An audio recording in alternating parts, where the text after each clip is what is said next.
Hello అండి, నేను మీ Honey and welcome to channel Honey's on one channel. ఈరోజు మన గార్డెన్లో కొంచెం టమాటోస్ హార్వెస్ట్ ఉన్నాయన్నమాట. Second batch. ఎప్పటికప్పుడు దేనికో దాన్ని కోసేస్తూ ఉంటాను. ఈసారి కొంచెం అలా ఉంచాను అన్నమాట మనం వీడియో కోసం. ఇప్పుడైతే టమాటోస్ కోసుకుందాము, అలానే ఫ్లవర్స్ కోసుకొని గార్డెన్లో అప్డేట్స్ అయితే కూడా మీకు అందిస్తూ ఉంటాను. ఫస్ట్ అయితే ఇప్పుడు కొంచెం టమాటోస్ కోసుకుందాం రండి.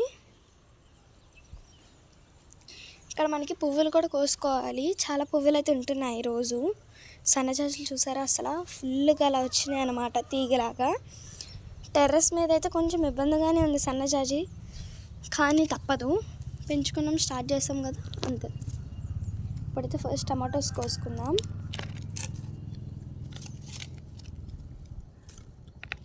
ఇదైతే పూలు అన్నిటికీ సరిపడేట్టు ఉంటుంది కదా అని చెప్పి కొంచెం ఈ బొట్ట తెచ్చాను, వేరే దాంతో పోలిస్తే.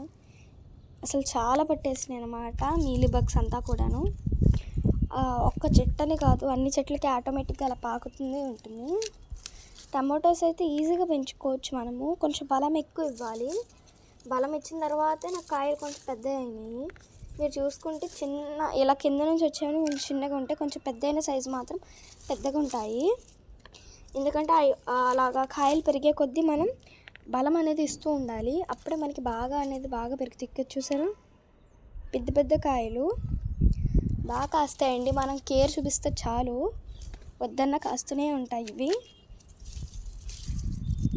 ఇదిగోండి, ఇది ఫుల్గా పండలేదు. ఇదిగోండి, ఇది చూసారా, అసలు భలే ఉంది ఇది. ఇదిగోండి, ఈ 10 కాయలు అయితే వస్తుంటాయి. 10 కాదండి, 12 అలా ఉంటాయి. చిన్న కాయలైనా పెద్ద కాయలైనా మంచి సైజులో అయితే, మంచి కలర్లో అయితే ఉన్నాయి. ఇప్పుడు అక్కడ కూడా ఉన్నాయి కొన్ని టమాటోస్, అక్కడ కూడా కోసుకుందాం. అక్కడైతే బరువుకి కింద అలా పడిపోయి ఉన్నాయి, చూసారా. ఇక్కడ అసలు ఈ టమాటోస్ నా ఫేవరెట్. ఇదిగోండి, చాలా పెద్ద సైజులో వచ్చింది టమాటోస్. మరి ఇదిగోండి, నార్మల్ బయట మనం కొంటాం కదా నాటు హైబ్రిడ్ టమాటోస్, ఆ సైజులో బాగా పెద్దగా వచ్చినవి. ఇంకా ఈ పిందెలు అయితే ఎదగట్లేదు పాపం, బలం అయితే అస్సలకి సరిపోలేదు.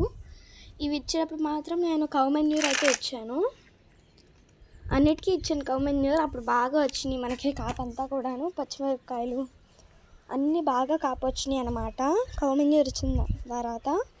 మీరు కూడా ఒకసారి ఏమన్నా మొక్కలకి కాపు తగ్గితే అలా ఇచ్చి చూడండి. ఇప్పుడైతే ఫ్లవర్స్ కూడా హార్వెస్ట్ చేద్దాము. ఇదిగోండి, ఫ్లవర్స్ కూడా చాలా బాగా పూస్తాయి రోజు. ఎప్పటికప్పుడు కోసేసుకుంటూ ఉంటే మనకి తెలియట్లేదు. ఏదో ఒక రోజు అలా 2-3 రోజులు అలా ఆగి చూస్తే మనకి ఫ్లవర్స్ అనేది బాగా వస్తుంటాయి, తెలుస్తుంది అనమాట ఎన్ని ఫ్లవర్స్ ఉన్నాయి అంతా కూడాను.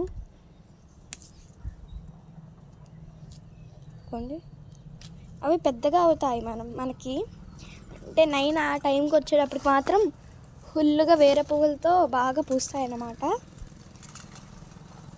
ఇదైతే నాకన్నా ఎత్తైపోతుంది చెట్టు, తర్వాత కొయ్యడానికి కష్టాలు పడాలి. ఇదండి మా నార్మల్గా హాబిస్కస్. ఎర్రమందారం కూడా ఉంది, కోసుకుందాం.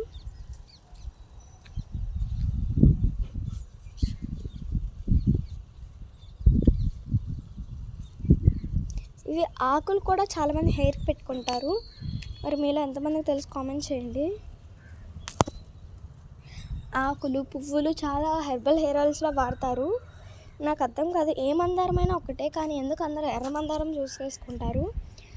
నా కలెక్షన్లో ఎర్రమందారం అన్నప్పుడల్లా చాలా బాగా ఎదుగుతుంది. చూసారా ఎంత బాగా ఎదిగిందో. కానీ పోయినసారి చాలా ఇంకా మంచి హైబ్రిడ్ మొక్కని, నాటు మొక్కని కొన్నాను.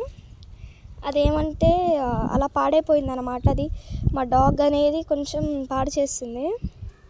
ఇప్పుడు సన్నజాజులు కూడా కోసుకుందాం రండి.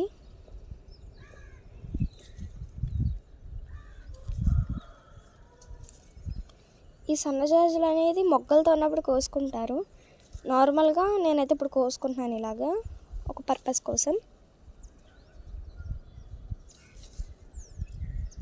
బాగా పూస్తున్నాయి మనకి, అన్నీ కోస్తాను. బొట్ట బరువు ఉంది. అన్నీ కోసుకుంటాను రండి.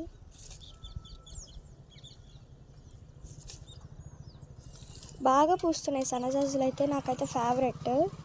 మరి మీలో ఎంతమంది సన్నజాజులు పెంచుతారు కామెంట్ చేయండి. చాలు ఇంత. ఇప్పుడైతే మీకు నార్మల్గా గార్డెన్ అప్డేట్స్ అయితే ఇస్తాను. మనకి సన్ఫ్లవర్ అనేది చూసారా, ఇది ఎండ ఏ డైరెక్షన్లో వస్తుందో, ఎండ ఇటువైపు వస్తున్నప్పుడు ఇటు వస్తుంది. మొన్నటి దాకా అంటే 2-3 డేస్ బ్యాక్ వరకు వెనక వైపుకి వచ్చింది. అది వెనక వైపుకి వచ్చినప్పుడు ఏమో వెనక్కి ఇలా ఉంది, ఇప్పుడేమో ఎదురుకు వచ్చింది. సన్ఫ్లవర్ అయితే దేంట్లో లోపల ఏదో జిగురుగా ఉంది, సంథింగ్ నాకు తెలియదు అదేంటో. ఇప్పుడైతే ఒక కాకరపాదు పెట్టాను, చాలా చిన్న కుండీలో పెట్టాను, ఎదగదేమో అనిపిస్తుంది. ఇదేమో నాటు సీడ్లింగ్ అన్నమాట, చాలా పెద్ద టమాటో. ఒక్క మొక్క పెట్టాను, దాంట్లో ఎరువు అంతా మిక్స్ చేసిన దాంట్లో. దీంట్లో అయితే మనకు ఒక వంకాయ మొక్క అనేది తీసేయాలి అక్కడ, మళ్ళీ కొత్త వంగ కాపు అయితే పెట్టుకుంటున్నాము. అంటే పొడుగు వంకాయలు 2 మొక్కలు, అంటే 3-4 మొక్కలు, నార్మల్ రౌండ్ వంకాయలు కూడా 10 మొక్కలు అలా పెట్టుకుంటాను. కాబట్టి ఆ వంకాయ మొక్క తీసేసి ఆ మట్టి నింపేసి దీంట్లో పొట్లపాడు పెడతానండి. ఇది కొంచెం వైర్స్ అన్నీ పెట్టాలి. అలానే ఇక్కడ చిక్కుడుకాయ నారు పోసాను, అన్నీ పోయి 3 మిగిలినాయి. నాటు చిక్కుడుకాయ లావుగా ఉంటాయంట. అలానే చామంతులు చూసారా ఎంత బాగా వచ్చినాయో. ఇవైతే ఇలా మాడిపోతున్నాయి చిన్న మొగ్గల టైంలోనే, ఏదో లిక్విడ్ ఇవ్వాలి కానీ బాగా వస్తున్నాయి. ఇదైతే గులాబీ మొక్క, మళ్ళీ చిగుర్లు పెడుతుంది చాలా రోజులకి. దీంట్లో అయితే నేను బీర మొక్కలు అనమాట, 2 అంటే ఇటు 2 నాటు, అటు 2 హైబ్రిడ్ గింజలు పెట్టాను. రీసెంట్గా సీడ్స్ తీసుకున్నాను, మన సమ్మర్ కోసం సీడ్స్ తీసుకుంటే అక్కడ నాటు హైబ్రిడ్ 2 ఇచ్చారు. 10 రూపాయలు తీసుకున్నాను. 2 ఇక్కడ నాటబెట్ట, 2 హైబ్రిడ్ పెట్ట, 2 మొక్కలు ఉంచుతాను రెండిట్లోనూ. ఇప్పుడైతే ఇంకోటి బెండ మొక్కలు కూడా పెడుతున్నానండి, చక్కగా బాగా ఎదుగుతాయి బెండ మొక్కలు కూడాను. ఇదండి మన గార్డెన్ బ్లాగ్ అన్నమాట. అలానే మెయిన్ మీకు ఒకటి చూపించలేదు చూడండి, అసలు చాలా హ్యాపీ ఫీల్ అవుతారు. అసలు చూసారా, ఆల్రెడీ వీడియో కూడా పెట్టాను. ఇది అసలు మామూలుగా లేదన్నమాట, ఇంత పెద్దగా పూసింది, ఇంత పెద్ద పువ్వు అన్నమాట. చాలా రోజుల నుంచి వెయిట్ చేస్తున్నాను ఇంత పెద్ద పువ్వు కోసము. అస్సలు పూయట్లే, ఇన్నాళ్ళకి పూసింది. ఇక్కడ కూడా అసలు ముళ్ళులు మామూలుగా లేవు, చాలా బాగా వచ్చింది అన్నమాట. ఇదండి మన గార్డెన్ బ్లాగ్స్. మీకు నచ్చినట్లయితే లైక్ చేయండి, షేర్ చేయండి, సబ్స్క్రైబ్ చేయండి.